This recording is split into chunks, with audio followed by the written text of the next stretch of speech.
একজন নারী 14 জন পুরুষের সামনে যাইতে পারবে। বলুন কয়জন? আরো জোরে বলুন কয়জন? গভীর মনোযোগ। 14 জন পুরুষের সামনে যেতে পারবে। 14 জনের মধ্যে বাবার মতো হচ্ছে 5 জন। বাবার মতো কয়জন? বাবার মতো 5 জন। এই সবগুলা কিন্তু বাড়িতে নিয়েন ভাই। বাবার মতো 5 জন। তারা কারা? নিজের বাবা, দুধ বাবা, চাচা, মামা আর শ্বশুর। আল্লাহু আকবার বলেন। শ্বশুরের সামনে পুত্রবধূ যেতে পারবে, গুনাহ হবে না। কথা বুঝতে পারছেন?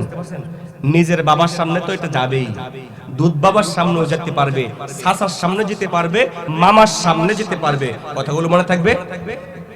এবার আসুন, ভাইয়ের মতো 5 জন, আপন ভাই, দুধ ভাই, দাদা ভাই, নানা ভাই আর নাতি। নাতির সাথে সামনে দাদি যেতে পারবে, নাতি যদিও পুরুষ হয়। আল্লাহু আকবার বলেন। এবার ছেলের মতো 4 জন। ছেলের মতো 4 জন হচ্ছে নিজের ছেলে, ভাইয়ের ছেলে, বোনের ছেলে আর মেয়ের জামাতা। মেয়ের জামাইয়ের সামনে শাশুড়ি যেতে পারবে।